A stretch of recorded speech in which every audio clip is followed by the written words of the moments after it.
हिंदू नववर्ष विक्रम संवत 2081 चैत्र शुक्ल पक्ष प्रतिपदा के अवसर पर हवन यज्ञ का आयोजन मंडी के ऐतिहासिक सेरी मंच पर किया गया। इस कार्यक्रम में शहर के लोगों ने भारी संख्या में पहुंचकर अपनी भागीदारी दर्ज की।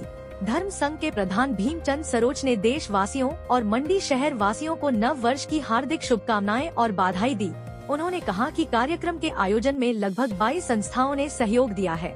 उन्होंने कहा कि इस कार्यक्रम में मांडव्य कला मंच और स्कूली बच्चों ने अपनी बेहतरीन प्रस्तुति देकर सभी का मन मोह लिया। उन्होंने कहा कि हमारे हिंदू धर्म में हर कार्यक्रम, चाहे वो शादी, मुंडन या जन्म दिवस हो, हिंदू नव वर्ष के आधार पर मनाए जाते हैं। वहीं नगर निगम के महापौर वीरेंद्र भट्ट ने कहा कि धर्म संघ मंडी द्वारा इस बार ये पर्व इस बार बड़े स्तर पर मनाया जा रहा है, जिसमें शहर वासी और स्कूली बच्चे भाग ले रहे हैं, जिससे मंडी की संस्कृति को उजागर किया गया।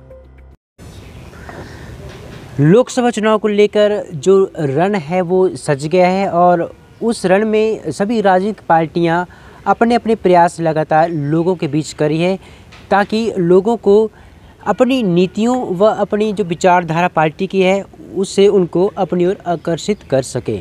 आज इसी चुनावी रण को लेकर हमारे साथ बातचीत के लिए मौजूद हैं हिमाचल प्रदेश कांग्रेस प्रचार विभाग के चेयरमैन विजय पाल जी। सबसे पहले सर आपका स्वागत है। प्रणाम अश्विनी जी, बहुत बहुत धन्यवाद आपका। जी सर, बात करें अगर इन लोकसभा चुनाव से पहले की बात करें, जो खेला अभी हिमाचल प्रदेश में खेला गया है, इस पर क्या कहेंगे सर? हालांकि पहली बार यह जो अभी खेला हुआ है प्रदेश में पहली बार हुआ है, क्या कहेंगे आप? देखिए, हिमाचल की राजनीति में इतना राजनीतिक पतन होते हिमाचल की जनता ने आज तक नहीं देखा।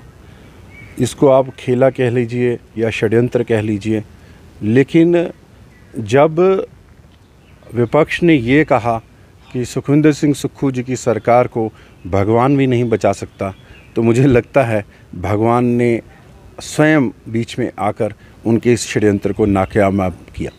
और जब भगवान देवी देवताओं की शक्तियाँ सुखविंदर सिंह सुक्खू जी की सरकार को बचाने उतरी हैं, तो मुझे ऐसा लगता है कि ये खेला फेल हुआ है। और इस सारे प्रकरण में जहाँ तक मैं मानता हूँ, सुखविंदर सिंह सुक्खू जी और मुकेश अग्निहोत्री जी की जोड़ी बहुत ही सशक्त नेता के रूप में उभर के सामने आई हैं। और इस लड़ाई में जनता की नज़र में अगर सबसे ज़्यादा किसी ने खोया है अपना व्यक्तित्व, तो वो ठाकुर जयराम जी ने खोया है, वो भाजपा के हाईकमांड ने खोया है, जिन्होंने और प्रदेशों की तरह हिमाचल में भी खेला करने की कोशिश की। लेकिन मैं मानता हूँ कि अपने षड्यंत्र में वो इसलिए कामयाब नहीं हो पाए क्योंकि विधानसभा के पटल में हमारे विधायकों ने कंधे से कंधा मिलाकर उनकी इस रणनीति को फेल किया और ये सरकार सुरक्षित रही। और अब लोकसभा में हम अच्छे मनोबल के साथ उतरने वाले हैं।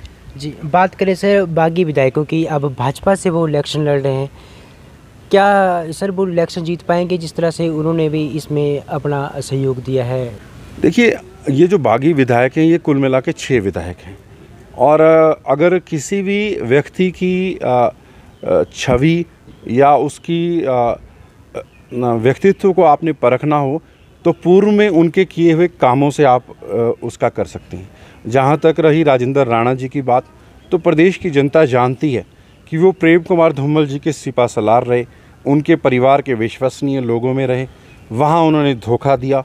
अनुराग ठाकुर जी को उन्होंने पूर्व में धोखा देकर क्या क्या बोला है, प्रेम कुमार धूमल जी के परिवार के बारे में क्या क्या बोला है, बीसीसीआई की उनकी अध्यक्षता को लेकर क्या क्या बोला है, ये मीडिया में दर्ज है। मंडी से कैमरामैन युगमार्ग टीवी।